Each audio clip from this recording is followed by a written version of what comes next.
Bueno, comenzamos con Romanos del 8 al 11 el día de hoy. Y, ¿verdad? Pablo tiene esta claridad de ser muy drástico, es- esa es mi visión, sobre cómo interpretar, ¿verdad? A Jesús en la tierra. Y lo interpreta con mucho amor y mucho fervor. Y entonces, a diferencia de Juan, que veníamos, es muy claro, muy contundente en que sí y que no. Y eso es lo importante de leer a Pablo, ¿verdad? Que no deja lugar a duda para qué es lo correcto y qué es lo incorrecto, qué es lo que sería hacer, qué es lo que no, qué es lo que ha hecho el pueblo de Israel, qué no sería hacer dentro del pueblo de Israel, y así comenzar. Y entonces comienza con una parte que dice, la ley de Moisés no podía salvarnos porque nuestra naturaleza pecaminosa es débil. Así que Dios hizo lo que la ley no podía hacer. Él envió su propio Hijo en cuerpo como el que nosotros los pecadores tenemos. Y en ese cuerpo, mediante la entrega de su Hijo como sacrificio por nuestros pecados, Dios declaró el fin del dominio que el pecado tenía sobre nosotros. Y acá hay tanto que desempacar y cosas tan lindas de esta parte, porque es de Romanos 8 del 3, exactamente el 3. Lo que nos dice primero era la ley de Moisés. Cuando hablamos de la ley de Moisés, hablamos del libro de Deuteronomios. El libro de Deuteronomios tenía reglas muy específicas. Recordemos que estas leyes eran muy específicas, llevan luego a que los fariseos se creen sus propias reglas, y era la regla de qué se podía hacer en el domingo. Si en el domingo se podía caminar 50 pasos, 150 pasos, si se podía salvar, y es donde Jesús llega y les dice, ¿y qué pasa si a ustedes, verdad, una cabra se les cae en una zanja, ¿no? ¿La salvarían o no la salvarían? ¿Verdad? Y eso, ese momento de Jesús lo que hace es que enseña lo que era el fariseísmo, que empieza con la ley de Moisés, que tiene leyes muy interesantes, como lavarse las manos, como cómo manejar alimentos, como esto, además de también los 10 mandamientos que venían ahí y todas las reglas, pero de nuevo después viene Jesús a cambiar ciertos temas que se habían vuelto muy rigurosos para las personas, ¿verdad? ¿Por qué este rigor? Porque es muy difícil amar a alguien, y esta es la primera parte con rigor. Es muy difícil amar a alguien en una estructura cuadrada, en una estructura cerrada. El amor es difícil. Cuando yo soy, ¿verdad? Y no acepto a las personas como son, como bien lo dice Pablo, que no acepto que todos somos pecadores, que no acepto que nuestra naturaleza es pecaminosa, y entonces yo me puedo convertir como aquellos personajes que están en todas las iglesias, que normalmente son quienes van a misa, van y hacen, pero son los que peor juzgan a las personas. Es más, son aquellas que alejan a más personas de la iglesia, porque nadie quiere llegar porque se siente incómodo de la forma de que desde la entrada ven los zapatos, ven si la ropa, ven si la falda tiene la distancia correcta, ven si el escote también, que si la persona llegó peinada o no peinada. Desde ahí comienza. ¿Verdad? Es decir, este tema que a veces se vuelve en la parte, pudiéramos decir, no propositiva de la religiosidad, ¿verdad? Que es ya llegar a un estándar. Recordemos, como dice Jesús, ¿verdad? La iglesia es para los enfermos, la sanación es para un enfermo, no es para alguien con salud, ¿verdad? El amor es para alguien que necesita amor, no es para alguien que se siente amado. Y así sucesivamente. Entonces, cuando la ley, ¿verdad? Que era esto, la parte es, teníamos que de alguna manera controlar nuestra naturaleza pecaminosa en el sentido de que nuestros pecados no eran perdonados. Es Jesús quien cambia toda esta historia. ¿Y cómo cambia esta historia? Pues uno de los ejemplos más bonitos de los evangelios es cuando la mujer la están apedreando. Y es bonito porque era un momento donde habían personas pecadoras juzgando a una pecadora. Pero ¿cuál era la diferencia? Que ellos se sentían menos pecadores que ella, ¿verdad? Y dice la interpretación, si ustedes se acuerdan, Jesús comienza a escribir en la tierra y dicen que lo que escribió en la tierra eran los pecados de cada uno que los que estaba tirando la piedra.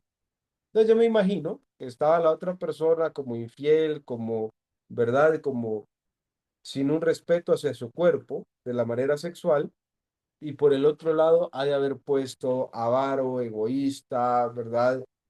Hablas más de los otros, algo, y fue lo que los empezó a asustar. Pero también dijo, quien esté libre de pecado, que tire la primera piedra. Y eso es lo que nos está diciendo sobre el pecado. Gran parte de la, digamos, de dominar el pecado, nos lo está dando acá Pablo. Primero es saber que existe y que tenemos esa naturaleza. Y esa naturaleza no es igual para todos, ¿verdad? Es como que uno dijera, no, no, no, yo no he matado, yo no he robado, entonces estoy bien con Dios. No, cada quien tiene su pecado, que es ese aguijón, ¿no? Y ese aguijón puede ser financiero, ese aguijón puede ser personal, ese aguijón puede ser de salud, ese aguijón puede ser social. O sea, puede ser que mi aguijón sea mis ganas de hablar mal del prójimo. Puede ser que mi aguijón sea la avaricia. Puede ser que mi aguijón sea la sexualidad. Puede ser que mi aguijón sea robar. Puede ser que mi aguijón sea, ¿verdad? No respetar a mis padres. Cualquiera que sea, se nos está diciendo esto está. Y entonces, como una persona que es diabética no come azúcar, eso es lo mismo. Si uno tiene pecado, pues no se va a poner en posiciones de pecado. Es lo mismo. ¿Verdad? Ahora, la persona que usa esta tremenda, equivocada frase de que el que reza y peca empata, es el mismo que dice, bueno, me inyecto insulina y después me como 50 donas. ¿Verdad? No tiene sentido. El punto es no entrar en lugares que son de pecado. Es decir, la parte de evitar, y nos lo dice porque nuestra naturaleza es pecaminosa. Pero a pesar de ello, podemos llegar a pecar, porque es muy difícil tener una vida como la de Jesús. Requiere mucha dedicación. Y acá el punto es buscar rápidamente el perdón de Dios. ¿Por qué? Porque si no, significa que nos gusta vivir en pecado.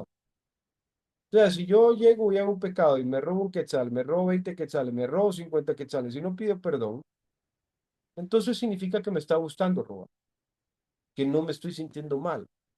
Si yo llego y hablo mal de alguien una vez, dos veces, 20 veces, 40 veces, significa que no me está resultando mal el hecho de hablar mal de los demás. Y así sucesivamente. Si yo soy avaro y quiero acumular, acumular, acumular, acumular, y no me arrepiento en ningún momento, ¿verdad? De que después, no sé, alguien necesitaba 50 centavos para subirse al bus y yo los tenía, pero no se los di, porque no vaya a ser, es eso. Y es ahí donde esta oración tan poderosa de Pablo nos muestra esto. Jesús nos perdona, pero también tenemos que buscar la excelencia, tenemos que buscar ser mejores. Por eso en la Iglesia Católica se tiene el examen de conciencia todas las noches con el propósito de decir puedo mejorar, porque yo sé que soy humano, pero también sé que yo puedo ser mejor y que ese es el punto de evitar el pecado, es ya no caer en el pecado de la misma manera que caía, ¿verdad? Y como que cuando yo no puedo comer, ¿verdad? Si yo me equivoco con el azúcar y de repente no sabía que ese plato tenía azúcar, ¿verdad? Sí, pero bueno, trato de enmendarlo. Esa es un poco la idea. Luego pasamos hacia Romanos 8:5 y dice, los que están denominados por la naturaleza pecaminosa piensan en cosas pecaminosas, pero los que están controlados por el Espíritu Santo piensan en cosas que agradan al Espíritu. Ahora, ¿qué nos quiere decir con esto? Muchas veces nos encontramos constantemente pensando en cosas pecaminosas. Y cuando uno dice pecaminosas, normalmente las personas piensan en cosas lujuriosas, ¿verdad? Dentro de esto, no, no es cierto. Cuando uno piensa en cosas pecaminosas, puede pensar en todo lo que es contrario a Dios. Empecemos con cosas tan sencillas como, uy, no voy a tener salud. ¿Qué dice la Biblia? Yo te sostengo, yo te doy mi salud, todo va a estar bien. Mi otro pensamiento pecaminoso es, se me va a acabar todo el dinero. ¿Qué dice la Biblia? Yo te proveo, yo te cuido. No está bien, ¿verdad? Toda esta parte, muchas veces pensamos que la naturaleza del pecado tiene que verse como robar, matar o sexual. Y el punto no es eso. Podemos no tener fe en Dios y desconfiar en Dios es parte de un pecado. También tenemos que hacerle doble, clic hacia el tema de qué es robar. Es solo robar bienes materiales, es robar tiempo, es robar ilusiones, es robar tantas cosas. También podemos matar ilusiones, ¿verdad? Podemos matar la reputación de alguien, o sea, hay que también darle un poco más de profundidad. Pero lo que nos dice es que cuando estos pensamientos van a estar, pero tenemos que buscar que el Espíritu Santo y dárselo, identificar. Pero ¿cómo identificamos? A través de leer la Biblia diciendo, Dios me dice esto. O sea, Dios qué dice, que nos vamos a morir rápido, que nos va a dar larga vida. Dice, a la persona de bien se le dará larga vida. Entonces, busquemos larga vida. Hablemos sobre larga vida. Digamos, declamemos, declaremos, tengo larga vida. ¿Verdad? Dios dice que vas a quedarte sin dinero y todo va a ser así. No, dice, te voy a dar. Yo visto a las flores y a los pájaros y les doy de comer. ¿Por qué a ti no va a ser lo mismo? Entonces hay que diferenciar esos pensamientos que no son pensamientos de bien, de que son pensamientos que todo va a estar mal, que nada se va a solucionar, que todo va a ser, identificarlos y dárselos a quien sí los puede manejar, que es al Espíritu Santo. Y decirle, Espíritu Santo, guíame, dame discernimiento para saber qué pensamiento es el bueno y qué pensamiento es el malo. Dame discernimiento para saber, porque esa es la sabiduría, un don del Espíritu. Entonces también tenemos que verlo, ¿verdad? Y por eso en Romanos 15 nos dice, y ustedes no han recibido un espíritu que los esclavice al miedo. Ya de alguna manera la Biblia nos dice, ¿verdad? Y que nos pide que seamos con coraje y valentía, que nos esforcemos y seamos valientes. Eso es lo que nos dice la Biblia. Este espíritu de temor se nos dice varias veces. Se nos dice que no estamos hechos para un espíritu de temor, lo cual nos lleva a pensar que entonces, ¿quién esclaviza con miedo? Ya va uno atando las cosas. Si Dios está diciendo que Él no es miedo, entonces, ¿quién es el miedo? Entonces, si empezamos a ver quién es el miedo, empecemos a ver los momentos en que Daniel se asusta y tiene miedo con los leones. ¿Quién es, verdad? ¿De quién le pasa eso? ¿Verdad? ¿Por qué? ¿Quién le da ese sufrimiento a las personas en la Biblia, si no es Dios? Si Dios es esperanza, Dios es amor, Dios es valentía, Dios es coraje. Entonces, la contraposición no es Dios. Y eso ya nos lo deja muy claro que estos pensamientos, que normalmente es, ¿y si me quedo sin plata y me pasa esto? ¿Y si me quedo sin salud y me pasa esto? ¿Y si me quedo sin qué y me pasa esto? Bueno, ya sabemos quién es, porque eso no es de Dios. Y entonces en la tormenta, ¿qué era lo que pensaron los discípulos en la tormenta cuando andaban con Jesús? Y eso es una linda lección de este arzobispo Barron de Estados Unidos. Él decía, los discípulos van en la barca con Jesús y viene la tormenta. Y entonces la tormenta les infunde miedo y les hace creer que se van a hundir. Y cuando se van a hundir y tienen ese miedo, despiertan a Jesús. Y lo interesante es que Jesús no reacciona con miedo, no se asusta, no le dice, sino que los corrige y les cuestiona su fe.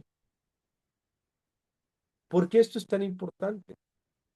Porque muchas veces, voy a repetir esto, tenemos miedo porque Jesús está dormido en nuestra barca. Y esto es lo que decía el arzobispo Barron. Dejamos dormir a Jesús en la barca. ¿Qué significa eso? Jesús tiene que estar despierto. Son batallas de él. Jesús, te entrego mi miedo. Jesús, te entrego mis preocupaciones. Jesús, te entrego esto. No importa cuántas veces tengamos que decirlo, demos nuestras preocupaciones. Porque no porque yo se me esté ocurriendo, sino porque la Biblia lo dice. Pon tu yugo en mí. O sea, no dice, mira, no, no es un tema que tú tienes que manejar. Dice, ponelas en mí. Entonces acá Pablo nos está diciendo cosas que de verdad valen oro, porque todo lo de afuera, todas las redes sociales, todas las noticias, todos los temas, ¿qué es lo que venden? Venden miedo. La Biblia vende esperanza, si lo queremos ver en términos de venta, porque el mensaje de todas las redes sociales es un mensaje de miedo, que el mundo se va a acabar, que algo va a pasar Israel, Palestina, esto, lo otro, que la economía, que las crisis económicas, que todo esto, todo es miedo. Pero la Biblia es esperanza. Jesús es esperanza. Jesús es amor. El mundo, las noticias, los periódicos, todo el tiempo es desamor, es conflicto, es discriminación, tantas cosas. Y acá encontramos amor. Entonces, por eso nos está diciendo la importancia de tener eso, de tener ese acercamiento con Dios para los momentos difíciles. Y nos dice que el Espíritu Santo, y esto estamos hablando de Romanos 8:26, nos ayuda en nuestra debilidad. Por ejemplo, nosotros no sabemos qué quiere Dios que le pidamos en oración, pero el Espíritu Santo ora por nosotros con gemidos que no pueden expresarse con palabras. Qué hermoso eso. O sea, el Espíritu Santo ora por nosotros. El Espíritu Santo está ahí. Muchas veces, claro, clamamos diciendo, Señor, no sé, ¿verdad? Jesús, no sé cómo salir de esto, no tengo idea. Y es donde podemos pedirle ese apoyo al Espíritu Santo, decir, Espíritu Santo, danos la claridad, el amor, ¿verdad? Y la convicción para poder hacer. Y luego nos vamos a Romanos 35, 8:35, que nos dice, ¿acaso hay algo que pueda separarnos del amor de Cristo? ¿Será que Él ya no nos ama si tenemos problemas o aflicciones, si somos perseguidos o pasamos hambre, o estamos en miseria o en peligro bajo amenaza de la muerte? Y el punto es no. Nos repite profundamente que nos ama en la aflicción, que nos ama en esos problemas. Pero no temer. No temer es confiar que Dios está bajo control. ¿Cómo entendemos esto en nuestro día a día? Cualquiera de nosotros ha tenido la oportunidad de subirse en un bus, en un avión, o en un Uber, o en un carro. Y cuando vemos eso, ninguno de nosotros va con un temor profundo de que el piloto del avión quiera estrellar. Confiamos en que él quiere tanto llegar como nosotros también. Que no, no es tu trabajo. Si nos subimos a un bus, pensamos que el chofer de bus quiere llegar como nosotros también. Y nos disfrutamos. Si nos subimos con alguien en carro, pero confiamos en que quiere llegar como nosotros también. Y si nos subimos en un Uber, un Lyft o un lo que sea, confiamos en que quiere llegar también. Entonces, ¿por qué tanta desconfianza en Dios? ¿Significa que cuando vamos en el bus no hay lluvia? ¿Significa que cuando vamos en el avión no hay turbulencia? ¿Significa que cuando vamos en el Uber no hay hoyos o temas donde irse? ¿Significa que no van a haber las llantas pinchadas? No. Significa que vamos confiando en la persona que va manejando. Significa que vamos confiando en Dios. Pero qué terrible sería subirse, uy, yo no sé, yo no confío en ese piloto, no sé qué, y luego yo no confío en el otro, y ay, pegándole gritos cada vez que frena el del bus y pegando gritos cada vez que frena el del taxi, el del Uber. Sería muy complicado, pero a veces así somos con Dios, ¿verdad? No estamos confiando en el plan. Y sí, a veces el avión puede no tener aire, a veces puede haber un retraso, pero llegamos a nuestro destino. Siempre hemos llegado hasta el día de hoy. Todos los que estamos escuchando eso, tenemos un 100% de éxito en levantarnos todos los días. 100% de éxito que nos hemos levantado todos los días. Y eso para muchos, multiplicados en años, lo que para mí, ¿verdad? Pueden ser 14.965 días en que Dios me ha cumplido. No ha fallado ni uno. Todos los días, durante 14.965 días, yo me he destacado. Y yo sé, a veces uno dice no, pero a veces hay que dejar, como dicen, acá en Guatemala hay unas camionetas que dicen, el Señor es quien maneja. En Estados Unidos se dice, Jesús toma el volante. Claro, esto no está en nosotros. No está en nosotros llegar a conclusiones y pensar si es que va a pasar o no va a pasar. Por supuesto que va a pasar y va a ser para mí. Pero mientras hay que cambiar la llanta, mientras hay que pasar la tormenta, mientras pasa la turbulencia, hay que pedirle discernimiento al Espíritu Santo. Y no lo insiste Pablo, no lo insiste. ¿Y por qué no lo insiste? Por la importancia que tiene para nuestra propia forma de manejar nuestra espiritualidad, tener discernimiento. Y luego nos dice algo muy claro para salvarnos y algo muy sencillo que uno puede hacer todos los días, porque uno ya se bautizó que no. Todos los días, si declaras abiertamente, Romanos 10:9, si declaras abiertamente que Jesús es el Señor y crees en tu corazón que Dios lo levantó de los muertos, serás salvo. ¿Quién salva? Jesús. Y todos los días yo puedo declarar, ¿verdad? Puedo declarar la importancia. Y luego nos terminamos con Romanos 11:6. Y como es mediante la bondad de Dios, entonces no es por medio de buenas acciones, pues en ese caso la gracia de Dios no sería lo que realmente es. Esto es hermoso, gratuita e inmerecida. Y dicen, la vez pasada escuchaba a una persona decir que hay una vitamina, la vitamina G. La vitamina G reduce todo tipo de depresiones, calma la ansiedad en niveles impresionantes, da paz.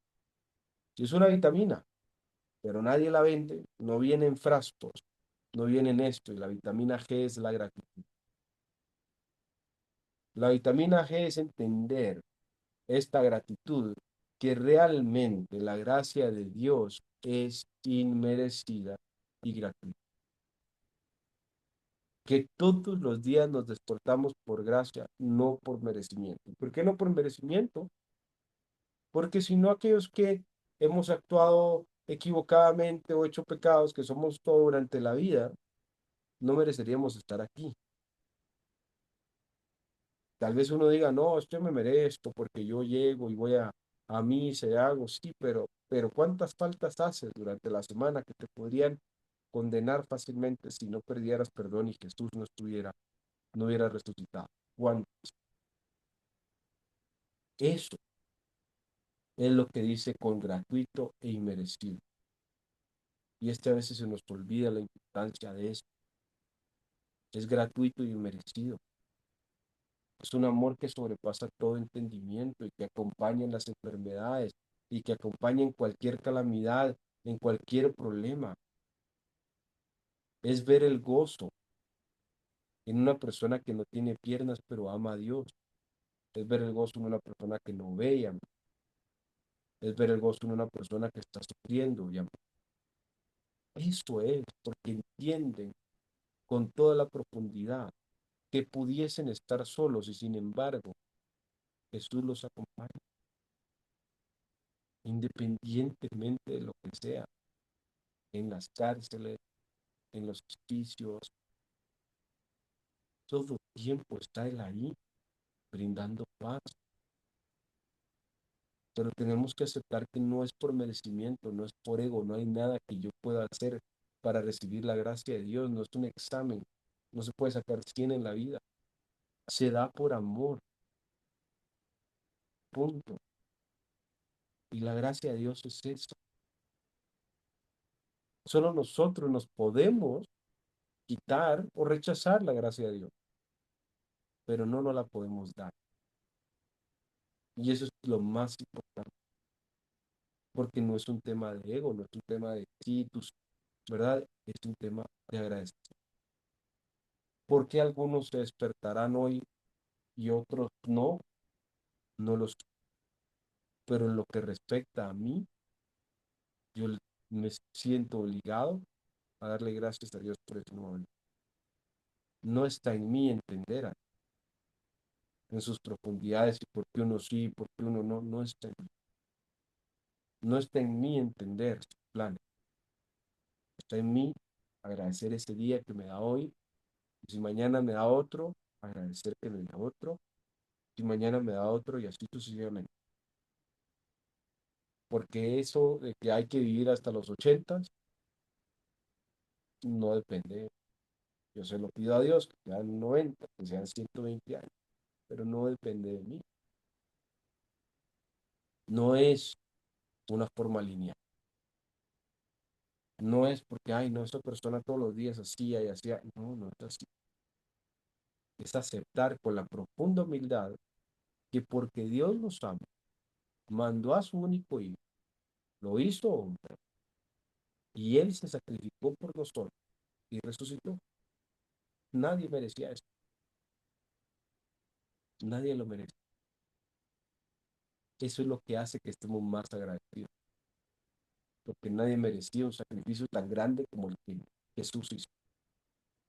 Sin embargo, lo hizo y lo hizo por nosotros. Entonces, decir por eso, con gratitud, tomemos nuestra vida y con el discernimiento que se nos da, diferenciemos cuando las cosas están y cuando no. Cuando estamos haciendo bien y cuando no estamos haciendo bien, cuando nos estamos uniendo, ¿verdad? En un camino de rectitud y cuando no, y corrijamos. Y eso es lo único que Pablo nos insiste en nuestra naturaleza pecaminosa, pero también en apoyarnos en el Espíritu Santo para tener protección y para tener resignación y reparación.